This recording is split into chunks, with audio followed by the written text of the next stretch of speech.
Okay students, आज का हमारा टॉपिक है how sound is produce. Sound भी क्या होती है, ट्रेवल करती है in the form of waves. Longitudinal waves होती हैं consisting of compressions and rarefactions. Compressions and rarefactions ये लॉन्गिट्यूडनल वेव्स होती हैं। तो चूंकि वेव्स हैं, अभी तक हमने पढ़ा कि वेव्स को जनरेट करने के लिए हमें चाहिए होती है एक वाइब्रेटिंग बॉडी। तो जब एक बॉडी वाइब्रेट करेगी तब प्रोड्यूस होंगे साउंड। फॉर इंस्टेंस ड्रम, जब हम ड्रम को बीट करेंगे यहाँ पर वाइब्रेशन प्रोड्यूस होगी और इसकी वजह से प्रोड्यूस होगी साउंड। या आपका अलार्म क्लॉक जब देखो ये जब हैमर हिट करेगा इस ड्रम से तब वाइब्रेशन प्रोड्यूस होगी। टू एंड फ्रो वाइब्रेशन की वजह से प्रोड्यूस होगी साउंड और साउंड प्रोपोगेट करेगी। जब मैं बात कर रही हूँ आपसे तब भी मेरे वोकल कॉर्ड्स में से गले में क्या होता है, वोकल कॉर्ड्स वाइब्रेट करते हैं। वाइब्रेट करने की वजह से आवाज़ पैदा होती है और आवाज़ जब हमारे माउथ से बाहर निकलती है तो ट्रेवल करती है in the forms of vibrations या in the form of waves. पहली बात आपने सीखी कि साउंड क्यों प्रोड्यूस होती है। साउंड प्रोड्यूस होती है किसी भी वाइब्रेटिंग बॉडी की वजह से।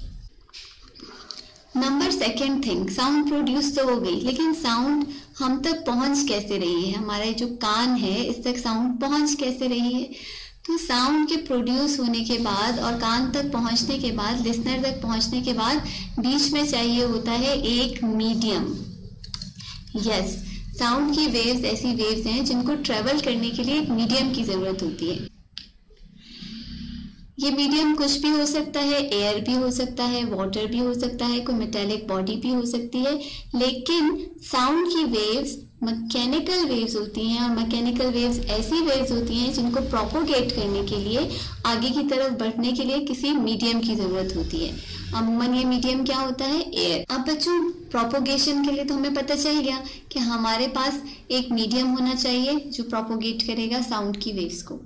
लेकिन कैसे, हाउ साउंड की वेव प्रोपोगेट कैसे होती है। यहाँ पर देखो, फर्ज करो हमारे पास एक ट्यूनिंग फॉर्क है, इसको हमने किसी चीज से हिट किया और ये वाइब्रेट करना शुरू हो जाएगा।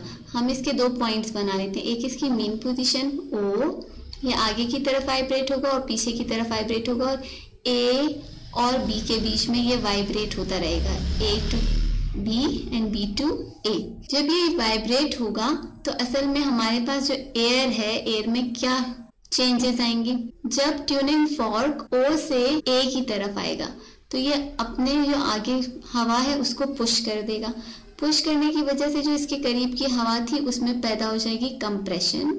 इस कंप्रेशन की वजह से इसके आगे वाली जो हवा है उसमें पैदा होगी रेयरफैक्शन। इस रेयरफैक्शन की वजह से दोबारा आगे की तरफ प्रोड्यूस होगी कंप्रेशन, देन रेरिफैक्शन, कंप्रेशन एंड रेरिफैक्शन। और आप देखो यहाँ पर हमारे पास फॉर्म होगी पूरी एक वेव, लॉन्गिट्यूडनल वेव। आपको मैंने बताया लॉन्गिट्यूडनल वेव कैसी होती है, जो ट्रेवल करती है in the direction of the vibrating body. जिस डायरेक्शन में बॉडी वाइब्रेट हो रही है या जिस डायरेक्शन में फोर्स लगी हुई है ये उसके पैरेलल मूव करती है, या तो उसी डायरेक्शन में या ऑपोजिट टू द डायरेक्शन, लेकिन मूव करती है पैरेलल। ऐसी वेव को हम कहते हैं लॉन्गिट्यूडनल वेव। अब इस ट्यूनिंग फॉर्क की वाइब्रेशन की वजह से हवा में प्रोड्यूस हो रही है कंप्रेशन एंड रेयरफैक्शन, और इस कंप्रेशन और रेयरफैक्शन को हम कहते हैं वेव। और इस वेव के थ्रू साउंड जो है वो ट्रेवल करती है फ्रॉम द प्रोड्यूसर, जहां से प्रोड्यूस हो रही है साउंड। और प्रोड्यूसर कौन सी चीज होगा साउंड की प्रोड्यूसर, कोई भी वाइब्रेटिंग बॉडी। कोई भी वाइब्रेटिंग बॉडी जब वाइब्रेट करेगी वो जरूर साउंड प्रोड्यूस करेगी, और साउंड जो है किसी मीडियम के थ्रू ट्रेवल करता हुआ पहुंचेगा टू द लिसनर। क्लियर हो गई बात। तो साउंड की प्रोपोगेशन के लिए हमें क्या चीजें चाहिए, नंबर 1 एक वाइब्रेटिंग बॉडी, नंबर 2 एक मीडियम जिससे साउंड की वेव्स प्रोपोगेट करें, और नंबर 3 एक कान ही होगा ना, लिसनर तो कान ही हो सकता है। नाउ जब ये फॉर्क जो है ये A से B पे मूव करेगा तब क्या करेगा, ये अपने सामने वाली जो एयर है उसको पहले रेयरफैक्ट कर देगा, उसके मॉलिक्यूल्स को खोल देगा। जब यहाँ पर थोड़े हिस्से में मॉलिक्यूल्स खुल जाएंगे वो अपने से आगे वाले हवा पे दबाव डालेंगे, इस तरफ हवा को खींचेंगे, तो इस जगह पे हो जाएगी कंप्रेशन। देन रेयरिफिकेशन, कंप्रेशन, रेयरिफिकेशन, कंप्रेशन, और इसी तरह से वेव्स जो हैं वो कंप्रेस और रेयरिफेक्ट होके आगे की तरफ ट्रेवल करेंगी। अब बच्चों, मैंने आपसे कहा कि जब कोई भी चीज वाइब्रेट करेगी तो वो साउंड प्रोड्यूस करेगी। अगर हम कंसिडर करते हैं एक पेंडुलम, पेंडुलम भी तो वाइब्रेट करता है ना, लेकिन हमें तो कोई साउंड नहीं आती। इसका मतलब है कि मैं झूठ बोल रही हूँ? ऐसा ही है? नहीं, ऐसा नहीं है। पेंडुलम जब वाइब्रेट करता है तब भी चूंकि वाइब्रेट हो रहा है तो साउंड तो प्रोड्यूस होगी, लेकिन हम वो साउंड सुन नहीं सकते। क्यों नहीं सुन सकते? क्योंकि हमारा जो कान है वो सिर्फ ऑडिबल रेंज सुन सकता है, ऑडिबल फ्रीक्वेंसी सुन सकता है, जो कि होती है बिटवीन 20 to 20,000 हर्ट्ज। 20 से कम फ्रीक्वेंसी की साउंड या 20,000 हर्ट्ज से ज्यादा फ्रीक्वेंसी की साउंड को हम नहीं सुन सकते। Okay, now comes what is the velocity of the sound. बच्चों, आपने गरज चमक तो देखी होगी।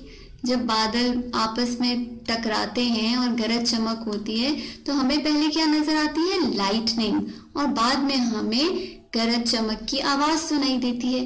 तो इसका मतलब क्या है कि साउंड की जो वेलोसिटी है वो कम है as compare to the velocity of the light. इसलिए लाइट हमें पहले दिखती है और साउंड हमें बाद में आता है। लेकिन साउंड की वेलोसिटी क्या है? Velocity is equal to distance cover per unit time. इस फॉर्मूले से हम आराम से साउंड की वेलोसिटी कैलकुलेट कर सकते हैं। किसी भी डिस्टेंस पे हमारे पास कितने टाइम में साउंड वेव्स पहुंची, उसको हम कैलकुलेट करके साउंड की वेव्स कैलकुलेट कर सकते हैं। इसके मुख्तलिफ एक्सपेरिमेंट्स हैं। मैं एक्सपेरिमेंट्स डिस्कस नहीं कर रही आपसे, सिर्फ मैं अभी आपको बता रही हूँ कि आपकी साउंड की वेलोसिटी अमूमन होती कितनी है। 0 डिग्री सेंटीग्रेड के टेम्परेचर पे साउंड की वेलोसिटी इन द एयर में साउंड की वेलोसिटी होती है 330 metres per second, while water में साउंड की वेलोसिटी होती है 1450 मीटर्स पर सेकेंड। अब बच्चों गौर करो, हवा में अगर हमने कोई साउंड प्रोड्यूस किया तो वो कम रफ्तार से आगे की तरफ जाएगा as compare to the water में वेलोसिटी बहुत ज्यादा तेज होती है साउंड की, और सबसे ज्यादा तेज होती है in iron, and that is equal to 5130 metres per second. ये वो वेलोसिटी है जिससे साउंड की वेव्स ट्रेवल करती हैं मुख्तलिफ मीडियम्स में। अगर मीडियम ना हो, फॉर इंस्टेंस हमने एक जार लिया, इसके अंदर हमने एक अलार्म क्लॉक जो हैमर्स की मदद से चल रहा था, इसको हमने बंद कर दिया। अब हम इसके ऊपर एक कैप लगा लेते हैं और कैप को हम क्लोज कर देते हैं बाय अ कॉर्क। यहाँ पर हम एक ट्यूब लगाते हैं जिससे हम इसमें से सारी एयर को बाहर की तरफ निकाल सकें। अब बच्चों, जब हम ये एक्सपेरिमेंट करेंगे तो पहले शुरू में हमें इस क्लॉक की आवाज़, वाइब्रेट होने की आवाज़ आती रहेगी, अलार्म क्लॉक की।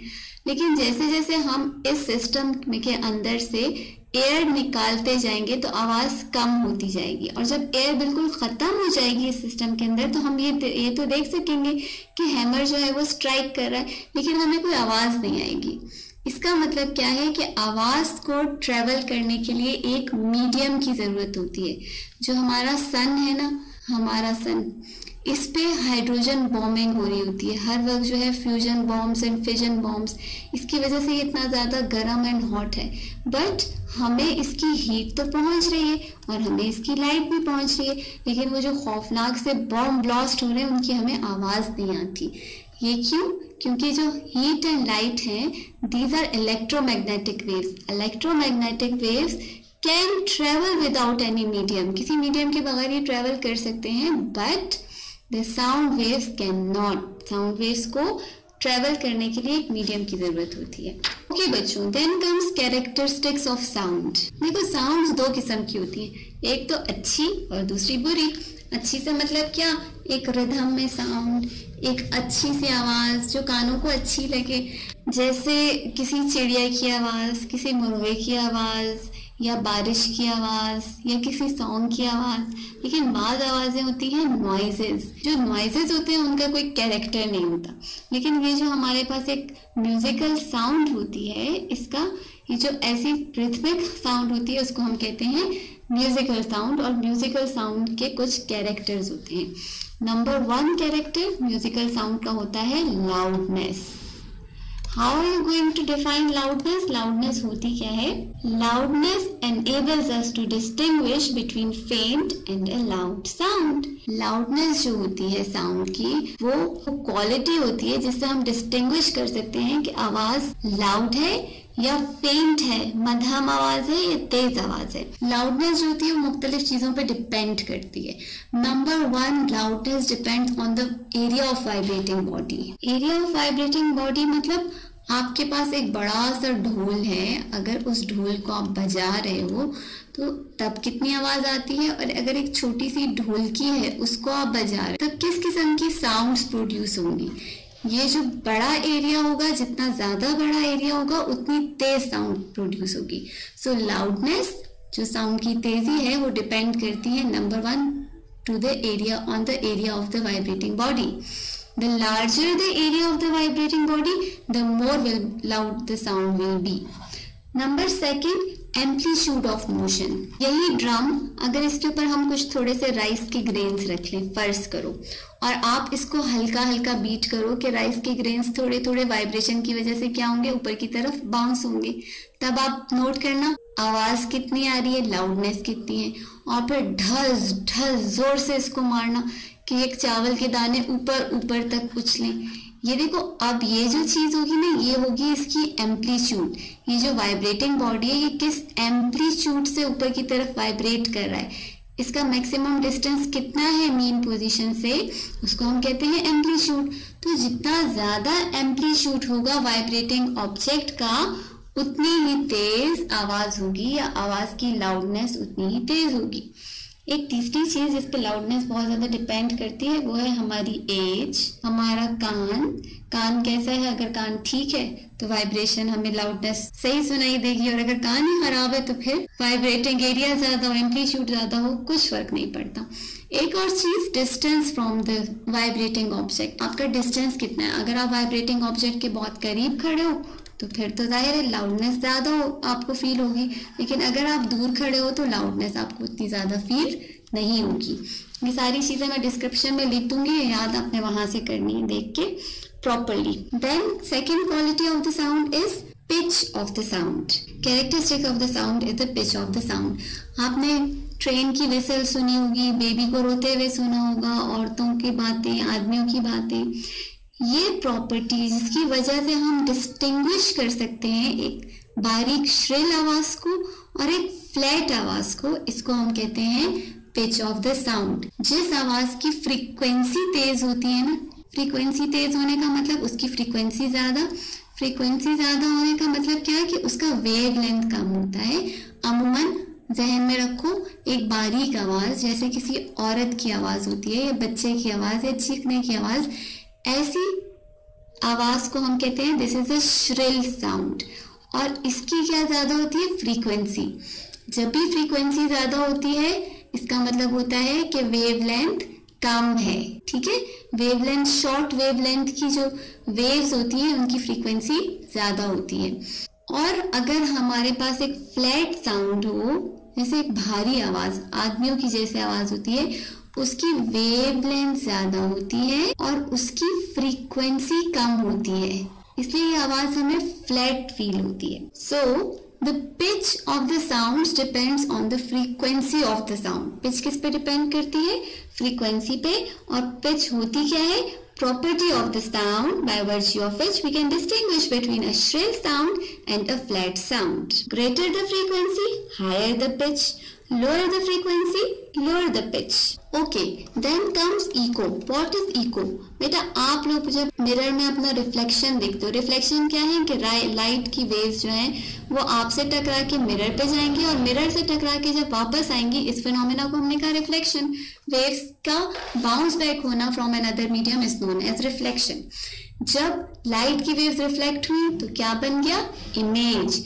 इसी तरह से जब साउंड की वेव्स रिफ्लेक्ट होती हैं तब प्रोड्यूस होता है इको। इमेज, जैसे इमेज होता है वैसे ही इको होता है। अब इको कब प्रोड्यूस होता है? हमें पता है कि साउंड की वेलोसिटी किसकी इक्वल होती है? Distance covered upon time.